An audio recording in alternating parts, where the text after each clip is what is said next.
They called him pathetic. They filmed him standing there, alone at a table set for two, holding wilted flowers while an entire restaurant laughed. The video went viral in minutes. Loser gets stood up, racking up views while Ethan Cole walked home in silence, still wearing his only good shirt. But what none of them knew, what the cameras didn't capture, was the woman in the corner booth. She wasn't laughing, she was watching, and she never forgot a face. What happened next didn't start with revenge. It started with a little girl who hadn't spoken in 43 days, reaching for the hand of a man the world had already decided wasn't worth noticing.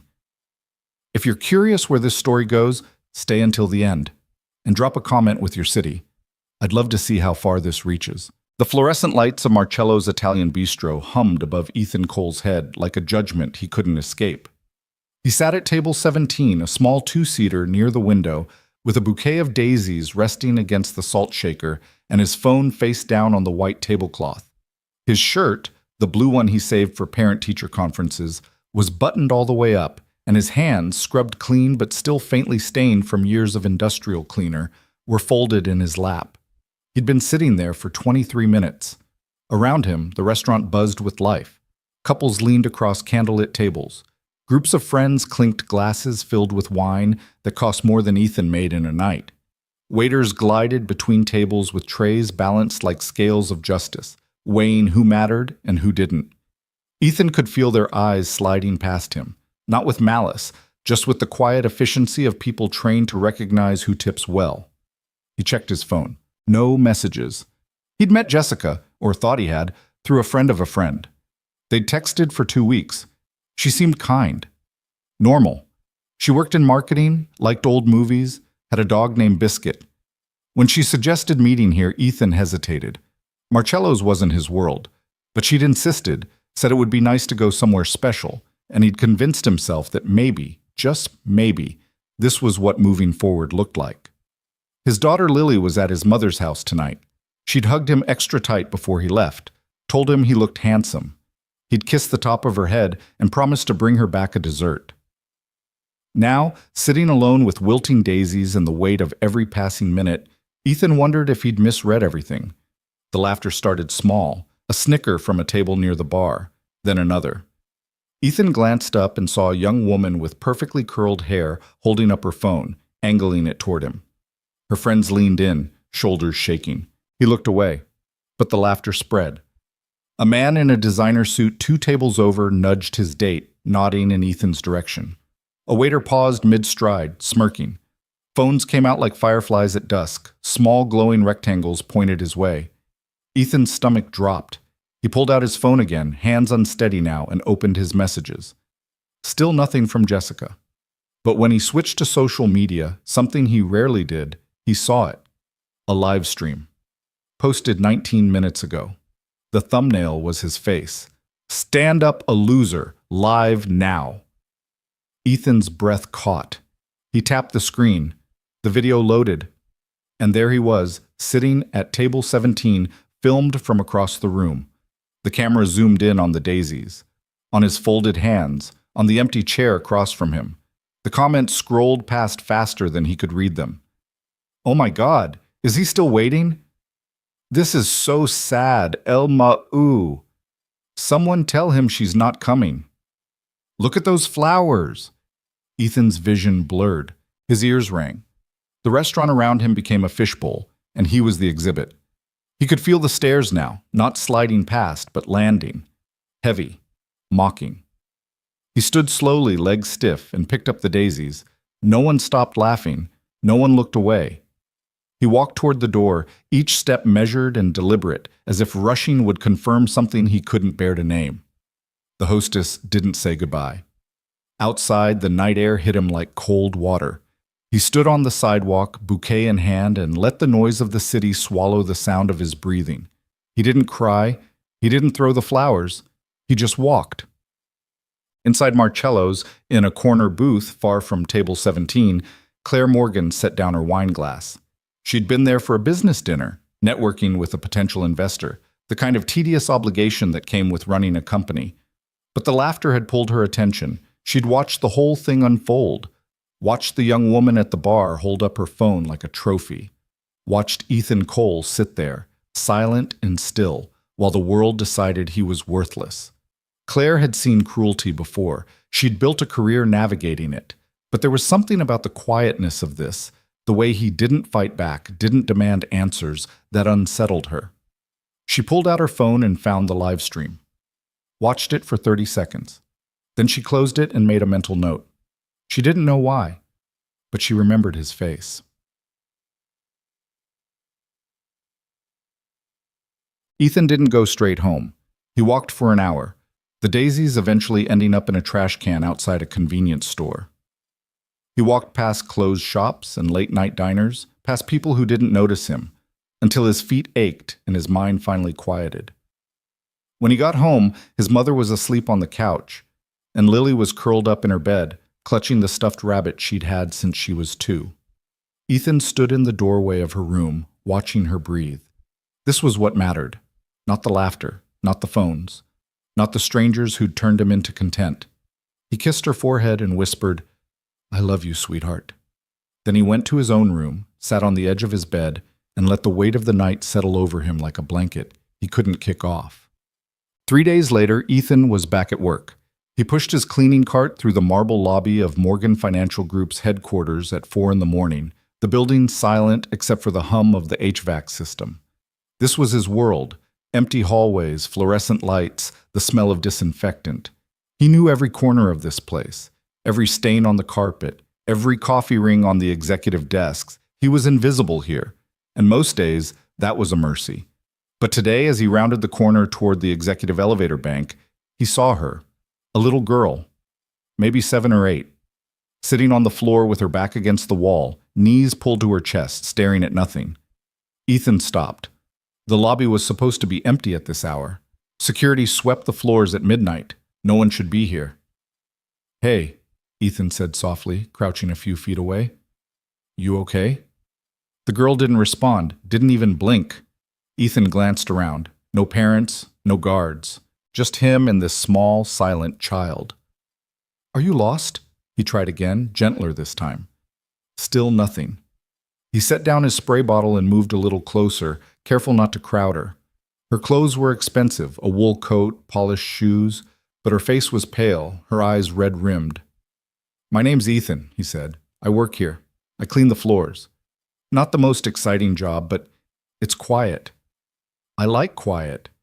He smiled, even though she wasn't looking at him. "Do you like quiet?" Her fingers twitched. It was small, barely noticeable, but Ethan saw it.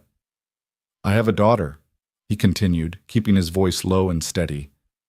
"Her name's Lily. She's about your age. She likes quiet too sometimes, especially in the morning, before school. We have breakfast together and we don't talk much. Just sit. It's nice." The girl's breathing changed, still shallow, but slower. Ethan stayed where he was, crouched on the cold marble, and waited. Minutes passed. Then slowly, the girl turned her head. Her eyes met his, and for the first time in 43 days, Ava Morgan reached out her hand. Claire Morgan had been in her office for 2 hours, going through quarterly reports with the kind of focus that had built her empire. She hadn't slept, hadn't eaten. Ava had been admitted to the hospital again yesterday. Another evaluation, another round of doctors saying the same thing. Trauma-induced selective mutism, recommended therapy. Give it time. Time. As if Claire had any left to give. When her assistant called and said Ava had been found in the lobby, Claire's heart stopped.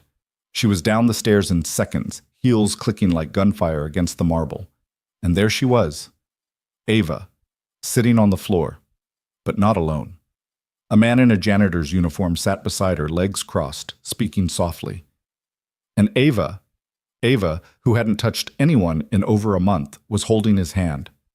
Claire froze. The man looked up. His face was kind, tired, familiar in a way she couldn't immediately place.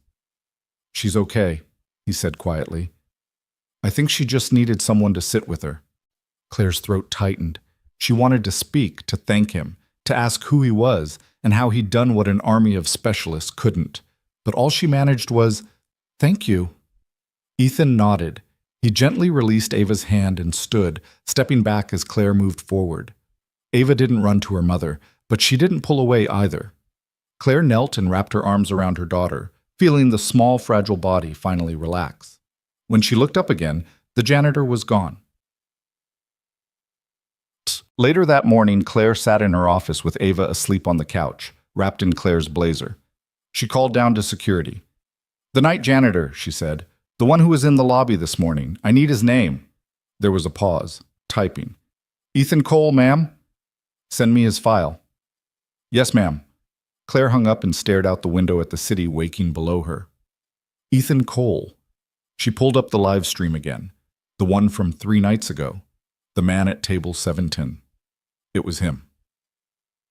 Okay. Ethan didn't think about the little girl again until the next night, when he found a handwritten note taped to his cleaning cart. "Thank you for sitting with Ava. You gave her something I couldn't. I won't forget it. CM." He folded the note carefully and slipped it into his pocket. Then he went back to work. The following week, Claire made a decision.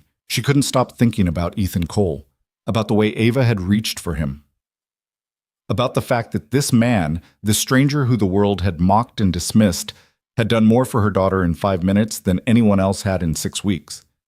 She looked into him. Not invasive, just enough. Single father, night shift custodian. No criminal record. Graduated high school, worked steadily ever since.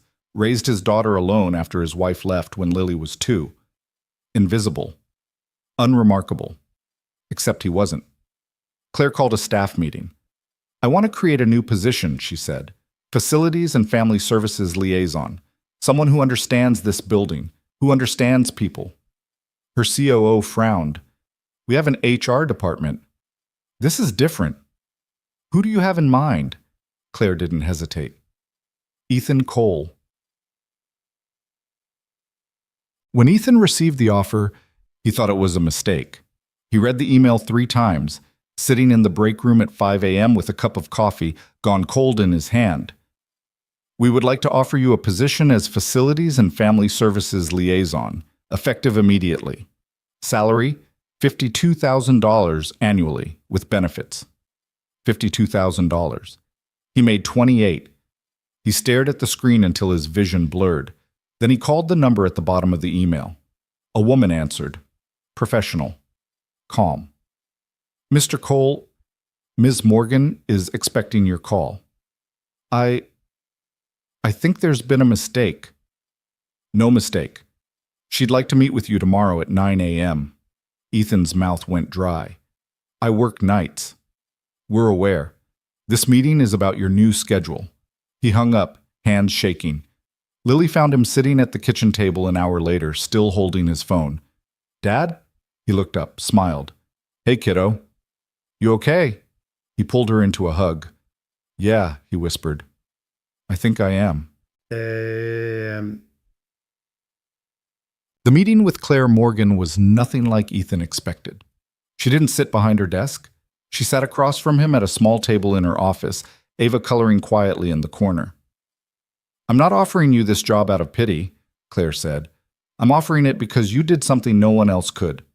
You saw my daughter, not as a problem, as a person." Ethan didn't know what to say.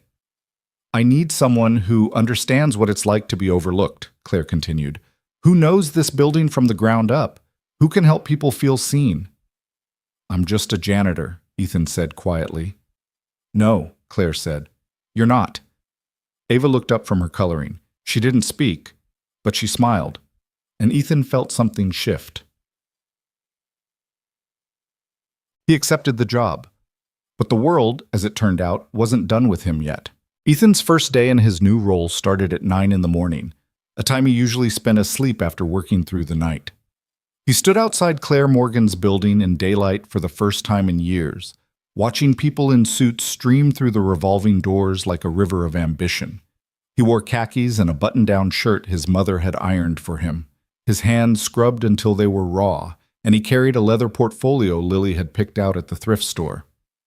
"You look like a real businessman, Dad," she'd said that morning, straightening his collar with the seriousness of a surgeon. Now, standing in the shadow of glass and steel, he wasn't sure what he looked like, just that he didn't belong. He walked through the lobby, the same lobby where he'd mopped floors a week ago, and the security guard who'd never looked at him twice suddenly stood straighter. "Mr. Cole," the man said, nodding. "Miss Morgan's expecting you, 15th floor." Ethan blinked. "Thanks." The elevator ride felt longer than it should have. When the doors opened, a young woman in a crisp blazer was waiting. "Mr. Cole, I'm Jessica Tran, Miss Morgan's executive assistant. Welcome."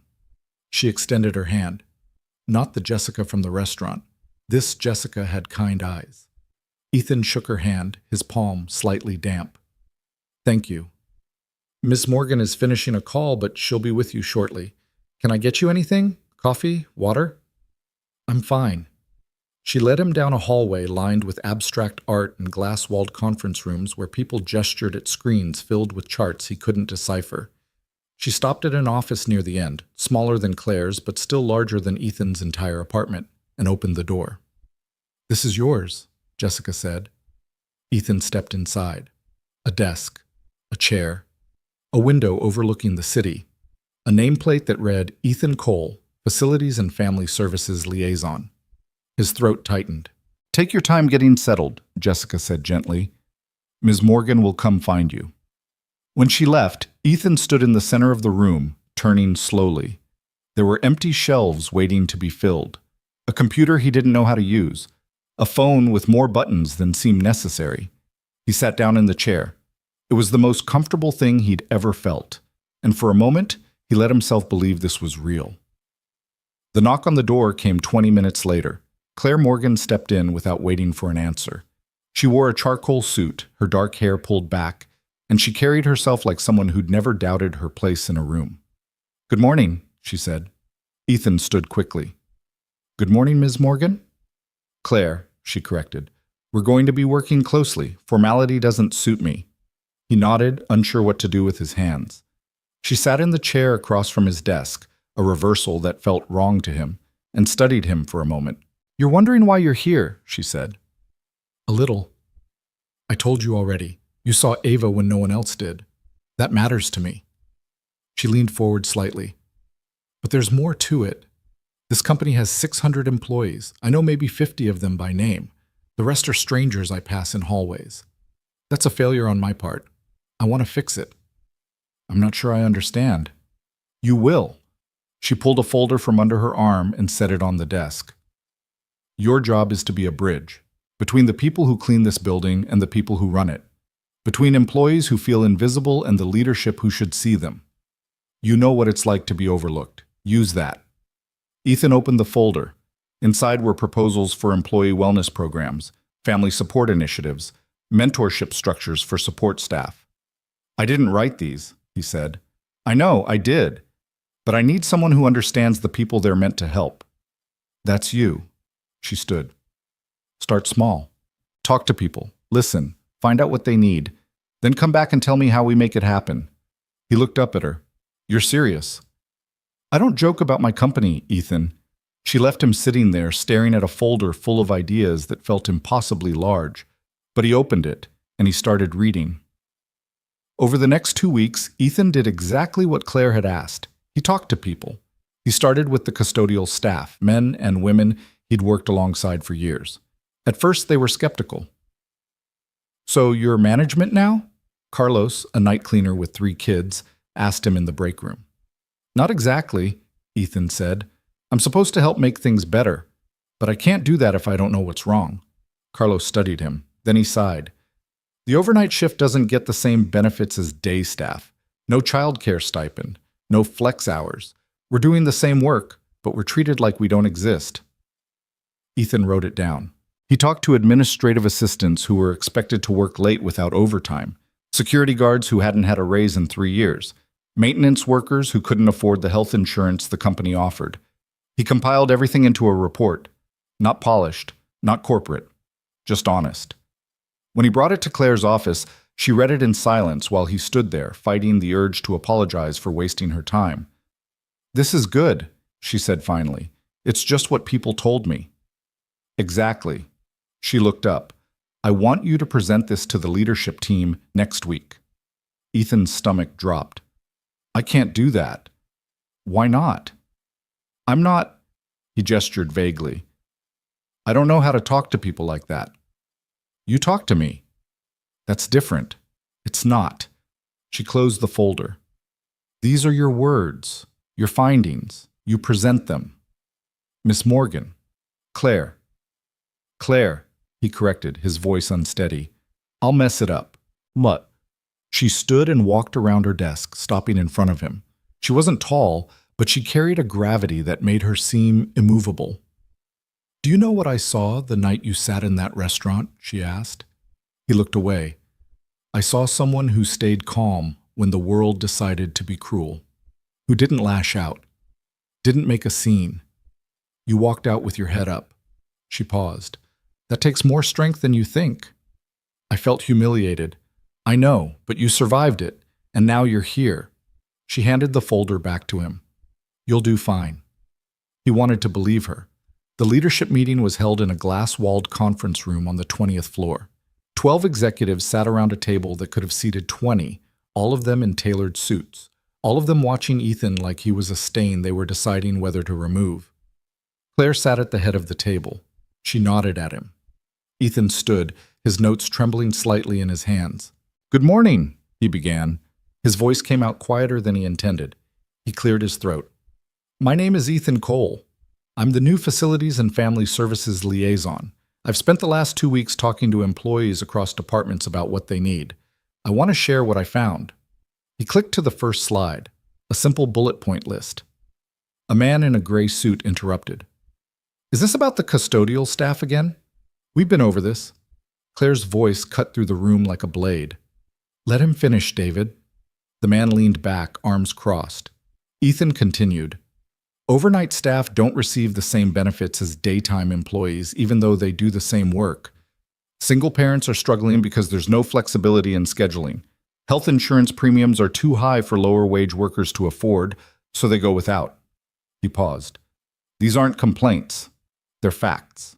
And if we want people to care about this company, we have to show them we care about them first. Silence. Then a woman at the far end of the table spoke. What are you proposing?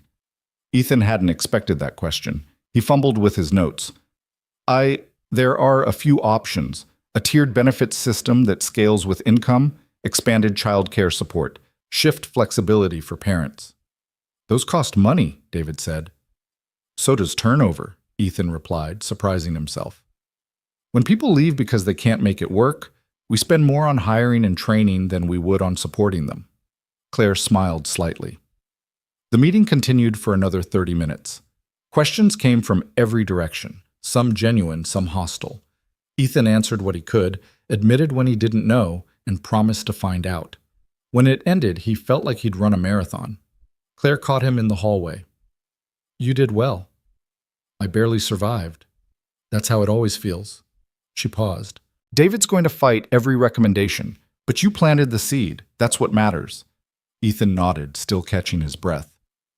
There's something else I need to talk to you about, Claire said, her tone shifting. Okay. It's about Ava. They walked back to her office. Ava was there, sitting on the couch with a book in her lap, her legs swinging. She looked up when they entered and waved. Ethan waved back. Claire sat down, and he followed. Ava's therapist recommended she spend time with people outside our usual circle, people who make her feel safe. She hesitated. You're one of those people. Ethan wasn't sure he'd heard correctly. Me? She asks about you. Not out loud, but she draws pictures. You're always in them.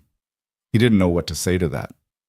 I'm not asking you to be her therapist, Claire continued, but if you're willing, I'd like her to spend time with you occasionally.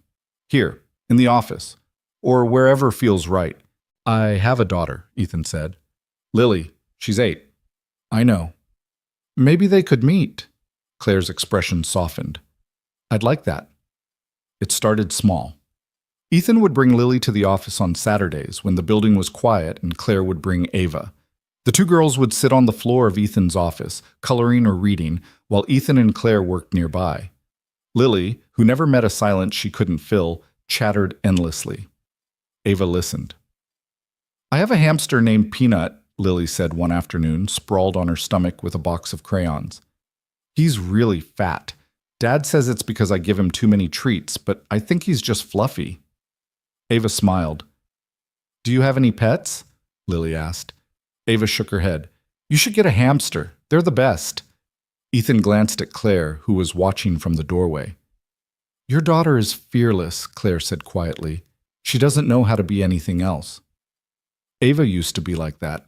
Claire's voice faltered. Before the accident, Ethan had learned bits and pieces. Ava's father, Claire's ex-husband, had been driving when their car was hit by a drunk driver. Ava had been in the back seat. Her father walked away with bruises. Ava stopped talking. She's getting better, Ethan said. Because of you. Because of Lily. Claire smiled. Maybe both. As the weeks passed, something unexpected happened.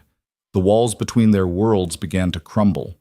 Claire learned that Ethan made pancakes every Sunday and that Lily insisted on chocolate chips in every single one. Ethan learned that Claire hadn't taken a vacation in 4 years and that Ava slept with a nightlight shaped like a crescent moon. They weren't friends exactly, but they weren't strangers anymore either. One evening, after the girls had fallen asleep on the office couch, Claire and Ethan sat across from each other with cold coffee and the comfortable quiet of people who didn't need to fill every silence. Can I ask you something? Claire said. Sure. Why did you stay? After the restaurant? After everything? Ethan was quiet for a long time. I thought about leaving, the city, the job, starting over somewhere no one knew me. Why didn't you? Because of Lily. She doesn't care what strangers think of me. She just cares that I'm her dad. He looked at Ava, curled up against Lily on the couch. I figured if I could be enough for her, the rest didn't matter. Claire's eyes glistened. You're a good father. I'm trying. That's more than most people do. They sat in silence until the cleaning crew arrived and Ethan realized it was time to take Lily home. But as he carried his sleeping daughter to the car, Claire called after him. Ethan? He turned. Thank you. For everything. He nodded. Anytime. And he meant it. But neither of them knew that everything was about to change. Because the next morning, Claire's ex-husband walked into her office unannounced, and the first thing he said was, Who the hell is Ethan Cole? And why is he spending time with my daughter? Claire didn't stand. She kept her hands folded on her desk, her expression as still as glass, and looked at the man who'd once promised to love her forever and had instead left her to raise their daughter alone. Marcus Webb had aged well, the way men with money and minimal responsibility often did. His hair was still thick, touched with distinguished gray at the temples. His suit was bespoke, his watch worth more than most people's cars.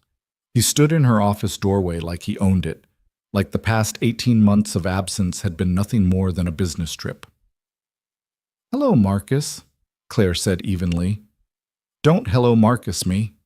He stepped inside, closing the door behind him with enough force to make the frame rattle. I asked you a question. Who is Ethan Cole? An employee.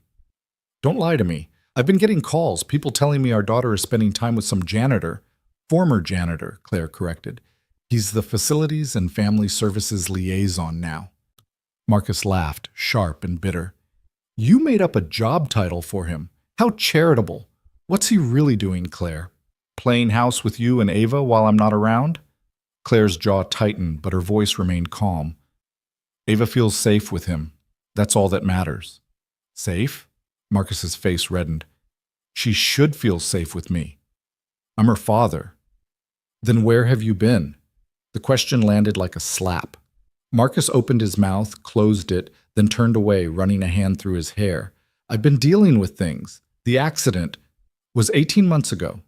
Ava stopped talking 6 weeks ago. You weren't there for either. I couldn't... He stopped, his shoulders tense. You don't understand what it was like, being in that car, hearing her scream. I understand that you left, Claire said quietly. You walked out of the hospital, filed for divorce, and I haven't seen you since except for lawyers and court dates. So don't come into my office and question the people who actually stayed. Marcus turned back to her, his expression hard. I have rights. Legal rights. If you're letting strangers near my daughter, he's not a stranger. He's helped her more in 2 months than any doctor or therapist. She trusts him. She's 7 years old. She doesn't know who to trust. And whose fault is that? The silence that followed was suffocating. Marcus's hands clenched into fists at his sides, and for a moment Claire thought he might actually lose control. But then his lawyer training kicked in, and his face smoothed into something colder. "I want to see the employee file on Ethan Cole," he said. "No." "Claire, you lost the right to make demands when you signed the papers giving me full custody. If you want to challenge that, talk to your attorney, but you're not getting Ethan's file, and you're not going to intimidate me in my own building." Marcus stared at her for a long moment. Then he pulled out his phone, typed something, and slid it across her desk. It was a screenshot. The live stream from Marcello's. Ethan sitting alone at the table, flowers wilting, people laughing. "This is who you trust with our daughter?" Marcus said. "A man the entire internet made fun of? A loser who got stood up and was too pathetic to even leave?" Claire picked up the phone, looked at the image, then set it back down. "Get out." "Claire, get out of my office, Marcus, now." He grabbed his phone, shaking his head. "You're making a mistake, and when this blows up in your face, don't come crying to me." He left, slamming the door behind him. Claire sat alone in the silence, her hands trembling. She pressed them flat against the desk and breathed slowly until the shaking stopped. Then she picked up her phone and called Ethan. Ethan was in the employee cafeteria, reviewing schedules with the facilities manager, when his phone buzzed. He saw Claire's name and stepped into the hallway. "Hey," he said. "Everything okay?" "Can you come to my office?" Her voice was tight, controlled. "Of course. Give me 5 minutes." He excused himself and took the elevator up, his mind racing through possibilities. Had he done something wrong? Said something he shouldn't have? When he reached her office, Claire was standing at the window, arms crossed, staring out at the city. "Claire?" She turned.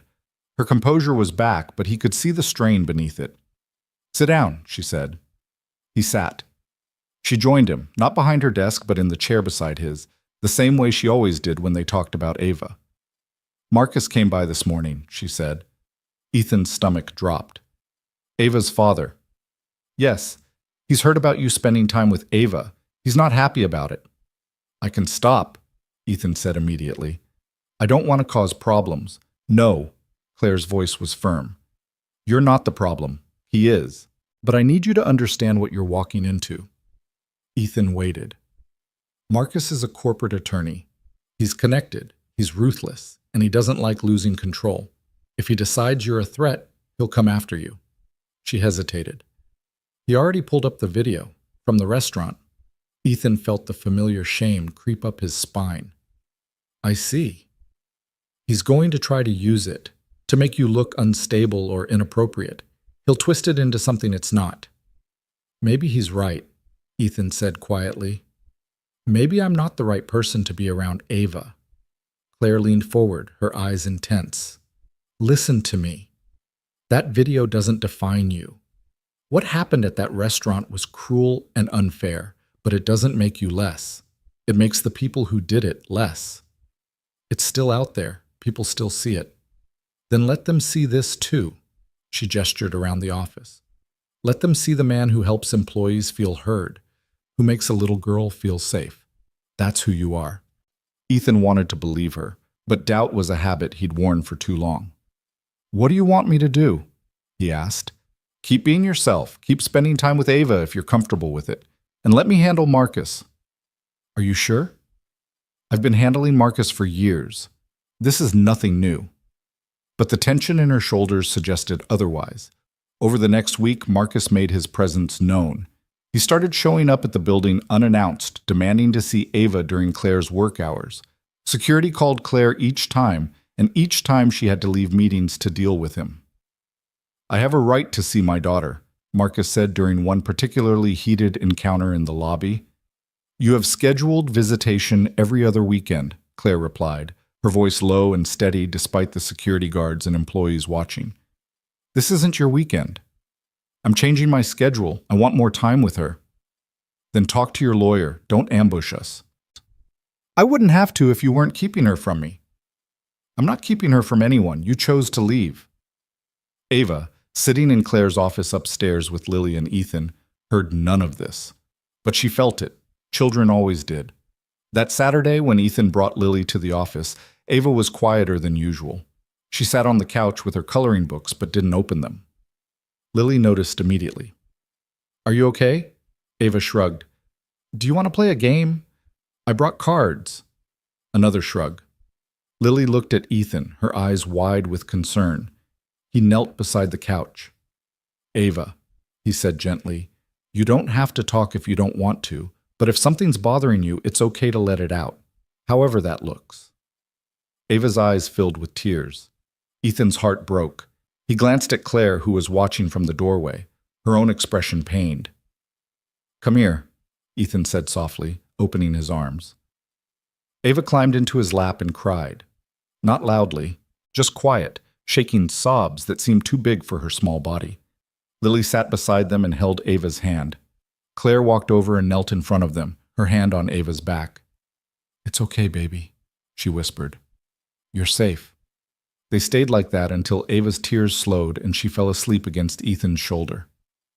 "I should take her home," Claire said quietly. Ethan stood carefully, still holding Ava, and carried her to the couch. Claire covered her with a blanket. Lily tugged on Ethan's sleeve. "Is she going to be okay?" "I think so," Ethan said, kissing the top of her head. "She just needs time." But time, as it turned out, was not something they had.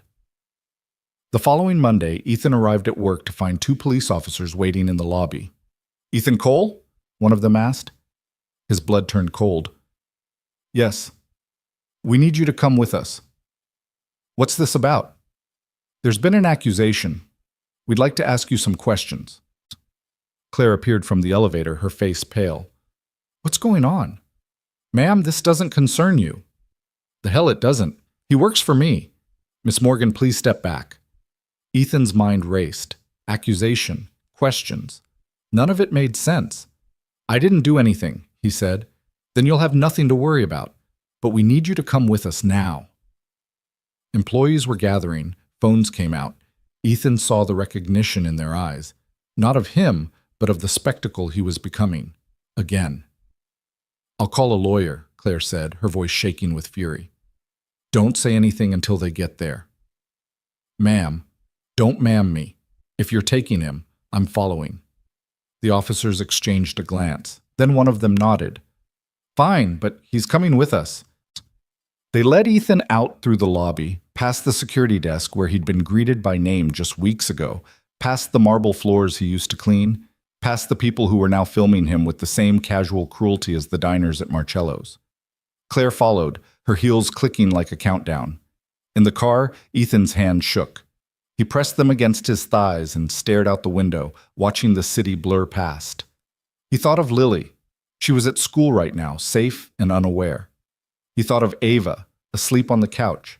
He thought of the life he'd just started to build, and he wondered how fast it would all come apart.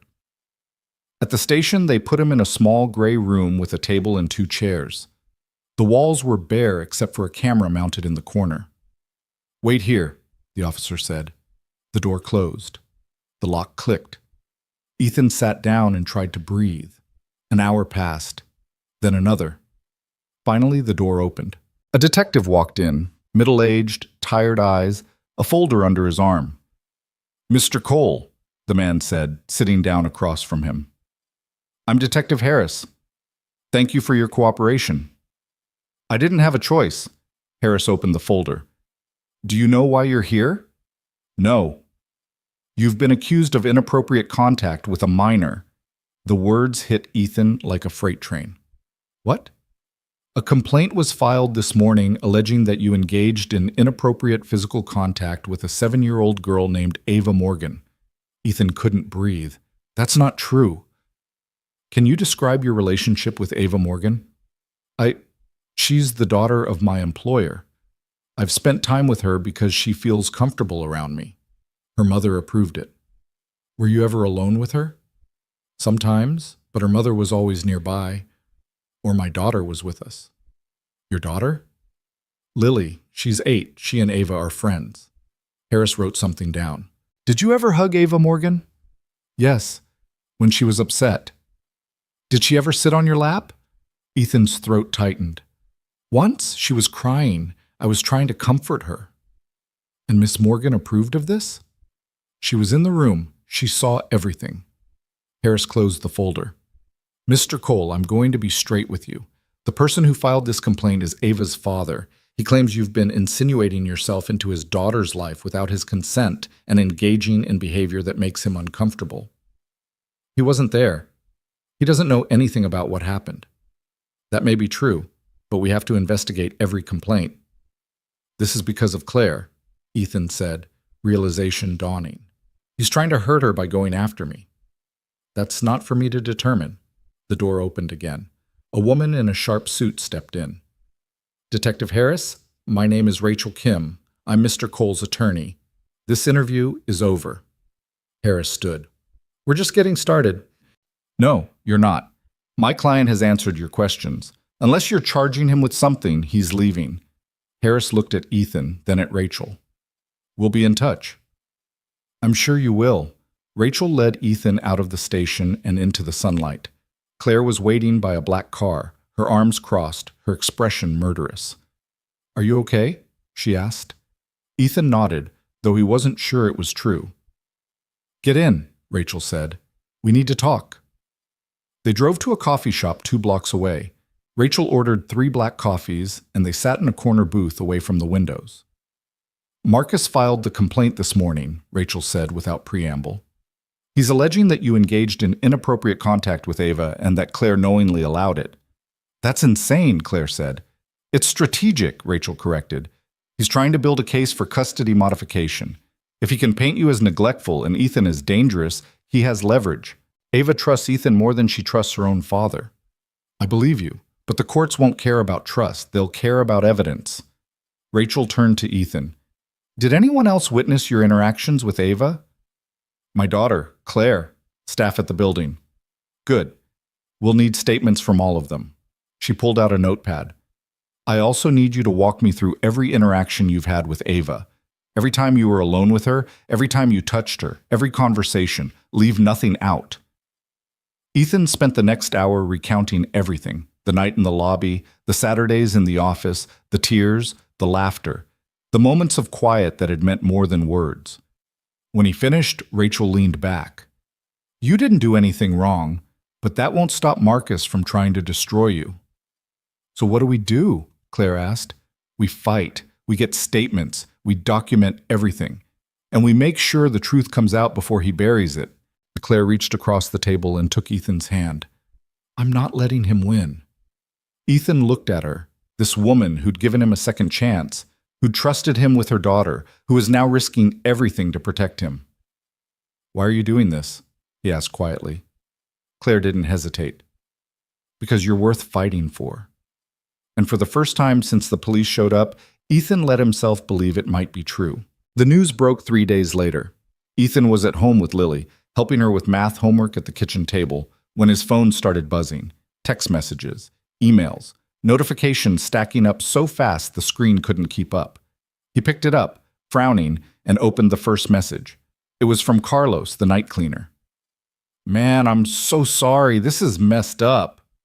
Attached was a link. Ethan clicked it, and his world tilted. The headline read, Morgan Financial Executive Employs Accused Child Predator, Exclusive Investigation. Below it was his picture. Not a mugshot. They hadn't charged him with anything. But a photo someone had taken outside the police station, his face pale and stunned. Next to it was the screenshot from Marcello's, the one Marcus had shown Claire. The article connected the dots in the ugliest way possible, painting him as a desperate, unstable man who'd manipulated his way into a position of trust and exploited a vulnerable child. The comment section was already filling up. Lock him up. How did this guy even get hired? Rich people think they can get away with anything. Ethan's hands went numb. The phone slipped from his fingers and clattered onto the table. Dad? Lily looked up from her worksheet. What's wrong? He couldn't answer, couldn't breathe. Lily came around the table and climbed into his lap, wrapping her small arms around his neck. It's okay, Dad. Whatever it is, it's okay. But it wasn't. Within an hour, the story had spread across social media. The same people who'd laughed at him in the restaurant were now calling for his arrest. Strangers who knew nothing about him, about Ava, about the truth, were writing his ending before he'd had a chance to tell his story. His mother called, frantic. "Ethan, what is happening? People are saying terrible things." "It's not true, Mom. None of it." "Then why are they saying it?" "Because someone wants to hurt me." "Who would do that?"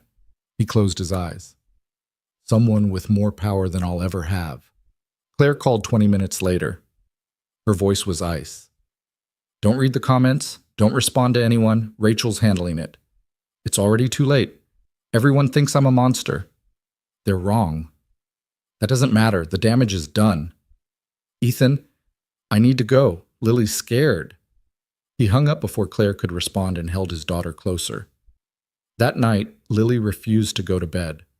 "What if people come here?" she asked, standing in the doorway of Ethan's bedroom in her pajamas, her stuffed rabbit clutched to her chest.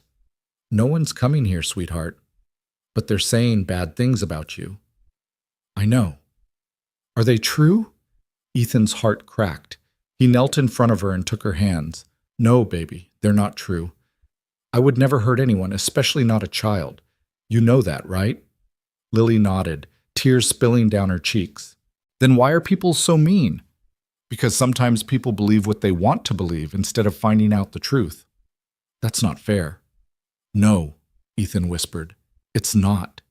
He let her sleep in his bed that night, curled up beside him, her breathing eventually evening out while his stayed shallow and broken. By morning, the story had grown. News vans appeared outside the building where Ethan worked. Reporters camped out in the lobby, shoving microphones at employees and asking if they'd ever felt unsafe around Ethan Cole. Most people said no. A few said they didn't know him well enough to comment. One person, David, the executive who'd fought Ethan's proposals in the leadership meeting, said, "I always thought there was something off about him." The clip went viral. Claire watched it from her office, her jaw tight, her hands gripping the edge of her desk hard enough to leave marks. Jessica knocked and entered without waiting. "Ms. Morgan, the board is asking for an emergency meeting." "Let them ask. They're threatening to vote on your removal if you don't suspend Ethan Cole immediately." Claire turned slowly. "Excuse me?" "They're saying this is a liability issue, that keeping him employed puts the company at risk. He hasn't been charged with anything." "It doesn't matter. The optics are terrible. Clients are calling. Investors are nervous." Jessica hesitated. "I'm not saying I agree. I'm just telling you what they're saying." Claire stood. "Schedule the meeting. I'll be there in 10 minutes." The boardroom was full when she arrived. 12 faces, all of them men except for 2. All of them watching her with varying degrees of concern and calculation. "Claire," the chairman began, his tone carefully neutral. "Thank you for coming." "Let's skip the pleasantries, Richard. You want me to fire Ethan Cole?" "We want you to protect this company." "By throwing an innocent man to the wolves?" "We don't know that he's innocent." "And you don't know that he's guilty." Claire walked to the head of the table but didn't sit. "Ethan Cole is being targeted because my ex-husband wants custody of our daughter and sees Ethan as a threat. This is a personal vendetta, not a criminal case." "That may be," another board member said. "But the story is out there. It's affecting our reputation." "Our reputation," Claire repeated slowly. "Our company prides itself on supporting employees, on creating opportunities for people others overlook. And now, the first time that commitment is tested, you want to abandon it?" "This isn't about commitment," David said from the far end of the table. "It's about risk management." Claire turned to him. "You've never liked Ethan. You fought every initiative he proposed. So forgive me if I don't trust your objectivity." "My objectivity has nothing to do with it. The man was accused falsely." "You don't know that." "Yes, I do." Claire's voice cut through the room. "I was there. I saw every interaction he had with my daughter. He has been nothing but kind, professional, and compassionate. If you fire him now, you're not managing risk. You're enabling a lie." Silence settled over the room. Richard cleared his throat. "Claire, we understand your position, but you're emotionally involved. Perhaps you should recuse yourself from this decision." "This is my company. It's the board's company, and we have a fiduciary responsibility." Claire stared at him. Then she pulled out her phone, typed something, and set it on the table. "That's my resignation," she said. "Effective immediately." The room erupted. "Claire, you can't—" "Ms. Morgan, let's not be hasty." She held up a hand, and the noise died. "If standing by an innocent man costs me this company, so be it. But I won't be part of an organization that sacrifices people for optics." She walked out. The news of Claire's resignation hit the media within an hour. The narrative shifted immediately. Morgan Financial CEO resigns amid scandal involving employee and daughter.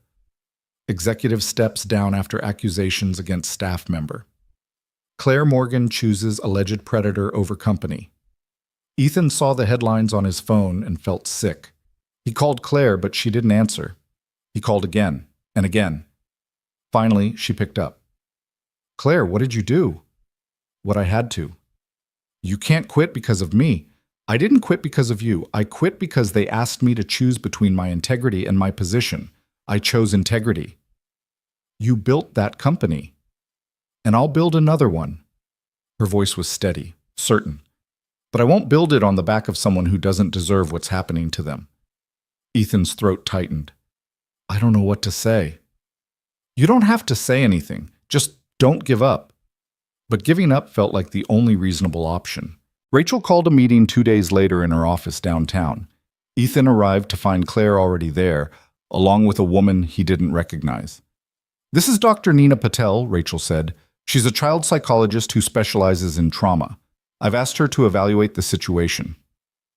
Dr. Patel smiled warmly. She was younger than Ethan expected, with kind eyes and a calm presence.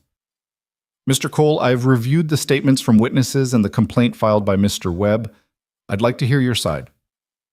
Ethan told her everything: the night in the lobby, the Saturdays with Ava and Lily, the way Ava had slowly started to come back to herself. Dr. Patel listened without interrupting. When he finished, she turned to Claire. "And you observed all of these interactions?" "Most of them. The ones I didn't, my assistant or other staff did." "Did you ever see anything that concerned you?" "Never." Ethan treated Ava exactly the way a caring adult should treat a child in distress, with patience, respect, and appropriate boundaries. Dr. Patel made a note. "And Ava's response?" "She started speaking again," Claire said quietly. "Not to everyone, but to Ethan's daughter, Lily. And to me, sometimes. She smiles now, she plays. Before Ethan, she barely moved." Dr. Patel nodded. "I'd like to speak with Ava directly, with your permission." "Of course." The evaluation took place at Claire's house the following afternoon. Ethan wasn't allowed to be there, but Rachel insisted on being present as an observer. Dr. Patel sat with Ava in the living room, a box of toys between them, and spoke gently. "Hi, Ava. My name is Nina. I'm here to talk to you about some people you know. Is that okay?" Ava nodded. "Do you know someone named Ethan?" Ava's face lit up. She nodded again. "Can you tell me about him?" Ava picked up a stuffed bear from the toy box and hugged it. Then she pointed to herself. "He makes you feel safe?" Dr. Patel asked. Ava nodded. "Has Ethan ever done anything that made you feel scared or uncomfortable?" Ava shook her head firmly. "What do you like about Ethan?" Ava thought for a moment. Then she whispered, "He listens." It was the first time she'd spoken in front of anyone other than Lily in weeks. Claire, watching from the doorway, had to turn away to hide her tears. Dr. Patel's report was clear and unequivocal. There was no evidence of inappropriate behavior. Ava showed no signs of trauma related to Ethan. In fact, her interactions with him had been therapeutic. Rachel sent the report to the police, to Marcus's attorney, and to the journalist who'd written the original story. The journalist ignored it, but the police didn't. Detective Harris called Ethan a week later. "Mr. Cole, we've completed our investigation. No charges will be filed. The complaint has been dismissed." Ethan sat down on the edge of his bed, phone pressed to his ear, and let the words sink in. "Thank you," he managed. "For what it's worth," Harris said. "I never thought you did it, but I had to follow protocol." "I understand." "Good luck, Mr. Cole." Ethan hung up and stared at the wall. No charges. It should have felt like relief, but the damage was already done. His name was still out there, still tied to words like accused and inappropriate. clearing his name legally didn't erase what people believed. Claire called an hour later. Did you hear? Yeah. Rachel's drafting a statement. We're going to release it to the press. Will it matter? It has to. But when the statement went out, official, backed by Dr. Patel's report and witness testimony, it barely made a ripple. A few outlets ran corrections buried on page 6. Social media moved on to the next outrage. The people who'd been loudest in their condemnation were silent in their retractions. Ethan went back to his apartment and tried to figure out how to rebuild a life from ashes. Lily was the one who wouldn't let him quit. Dad, she said one morning over cereal, when are we going to see Ava again? I don't know, sweetheart. She's probably sad. We should visit her. It's complicated.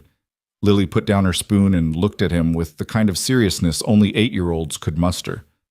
You always tell me that when things are hard, we don't run away. We fix them. Ethan's chest ached. You're right. So let's go fix it. That afternoon, Claire opened her door to find Ethan and Lily standing on her porch. We came to see Ava, Lily announced. If that's okay. Claire looked at Ethan. He gave a small, uncertain shrug. It's more than okay, Claire said, stepping aside. Come in.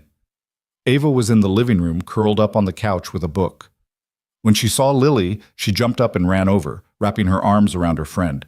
Lily hugged her back. I missed you. Ava pulled back and smiled.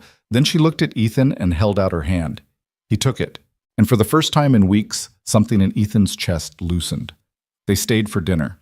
Claire ordered pizza, and the four of them sat around the table, talking and laughing like the world outside didn't exist.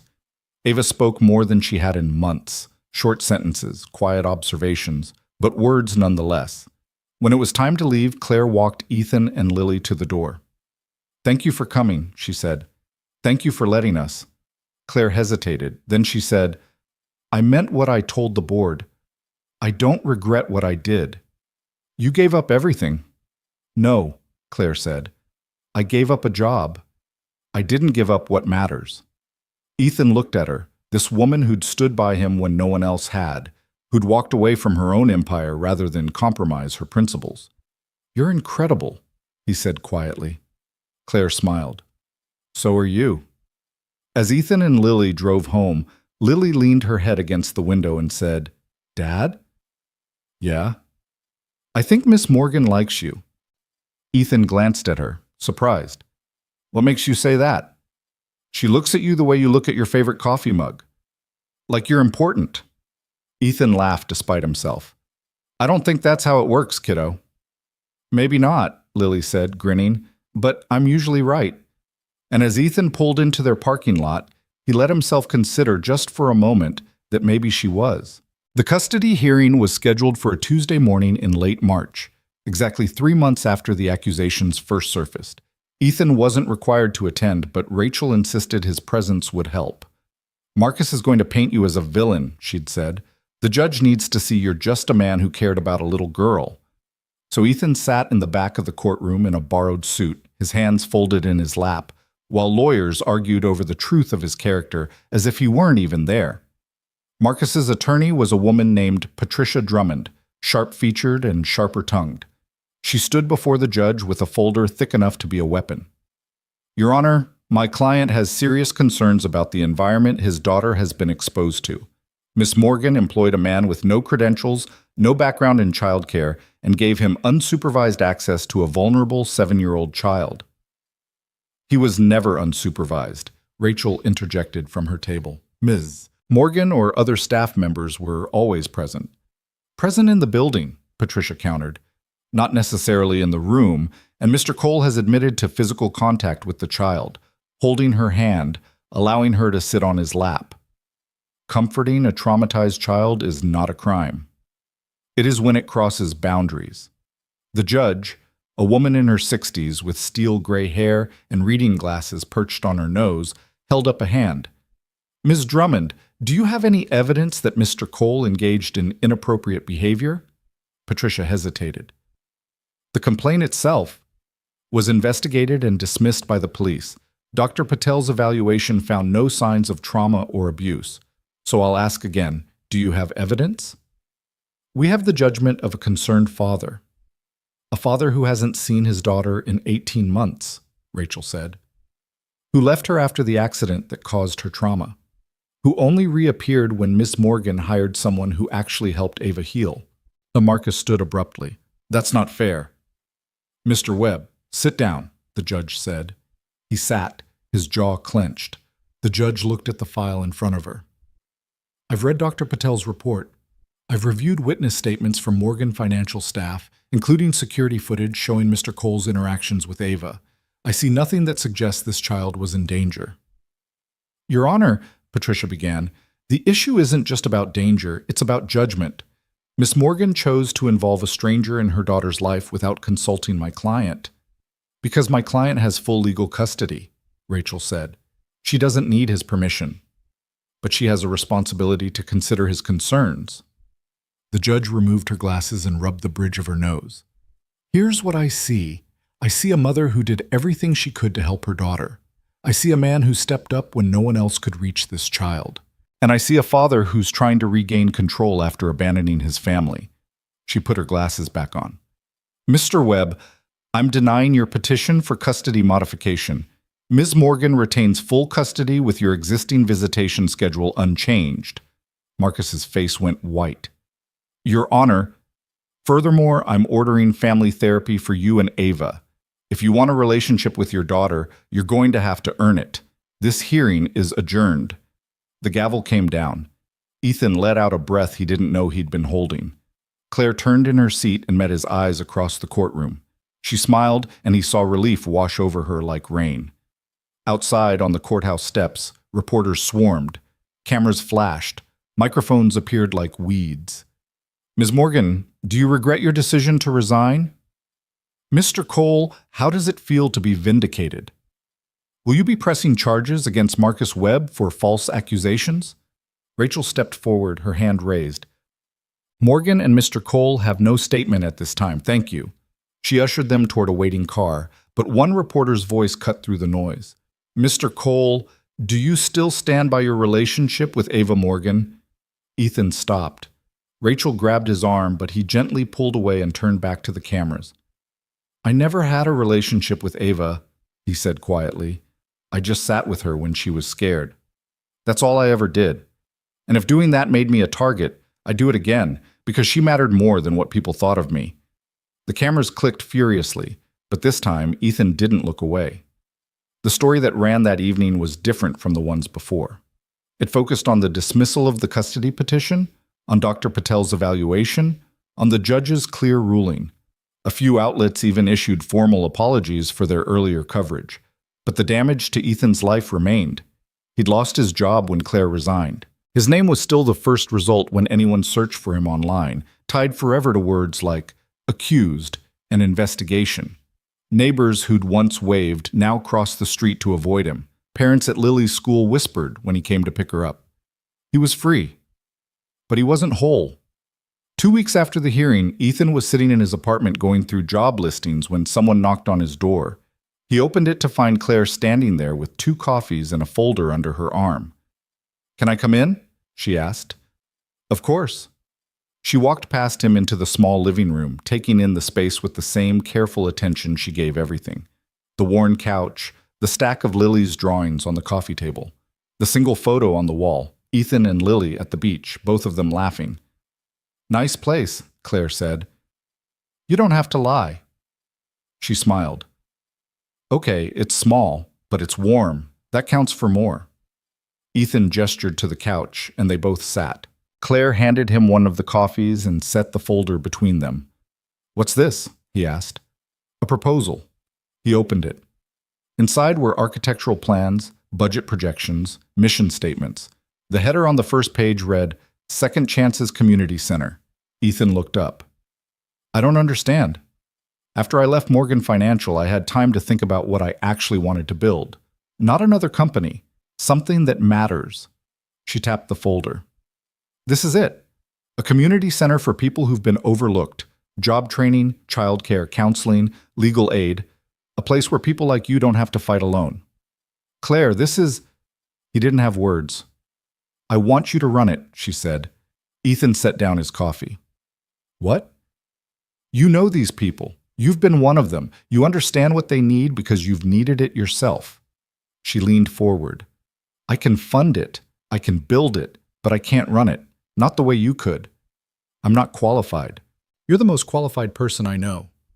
I'm a janitor with a high school diploma. You're a man who helped a little girl find her voice, who stood up in front of executives and told them the truth, who survived being torn apart by the world and didn't become bitter. Claire's voice softened. You're exactly who this center needs. Ethan stared at the plans. His hands shook slightly. Why are you doing this? Because you deserve a second chance, and so do a lot of other people.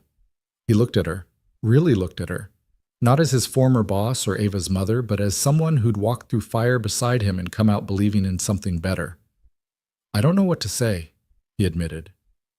Say yes. He did. The Second Chances Community Center opened its doors on a Saturday in October, almost exactly 1 year after the night Ethan sat alone in Marcello's. The building was modest, a renovated warehouse in a neighborhood that had seen better days, but inside it was bright and welcoming. There were classrooms for job training, a child care area with colorful murals, a legal clinic staffed by volunteer attorneys, and a community kitchen where people could learn to cook and share meals. Ethan stood in the center of the main room, watching volunteers put finishing touches on displays, and felt something he hadn't felt in a long time. Pride. Claire found him there an hour before the opening ceremony. She'd been in meetings all morning with donors and board members for the nonprofit she'd created to run the center. How are you holding up? She asked. Terrified, he admitted. What if no one comes? They'll come. What if I can't help them? She put a hand on his arm. You will, because you've been where they are. The doors opened at noon. By 12:15, the room was full. People came from all over the city, some who'd seen the news coverage and wanted to support Ethan, others who'd heard about the services and needed help, single mothers looking for childcare, men who'd been incarcerated and couldn't find work, immigrants navigating a system that wasn't built for them. Ethan moved through the crowd, shaking hands, listening to stories, directing people to the resources they needed. And for the first time in his life, being seen didn't feel like a burden. It felt like purpose. Lily and Ava ran through the center like they owned it, showing other kids the art room and the library. They'd become inseparable over the past months, two girls who understood what it meant to be afraid and had chosen to be brave instead. At one point, Ethan found them in the children's area, reading to a group of younger kids. Lily was doing the voices, dramatically gesturing with the book, while Ava turned the pages and smiled. He stood in the doorway watching, his chest tight with something too big to name. Claire appeared beside him. They're good together. Yeah, Ethan said. They are. Lily's a lot like you, kind, steady. She's better than me. She learned it from somewhere. They stood in comfortable silence, watching their daughters. Then Claire said, Can I ask you something? Of course. That night at the restaurant, when everyone was laughing, what did you think about? Ethan was quiet for a moment.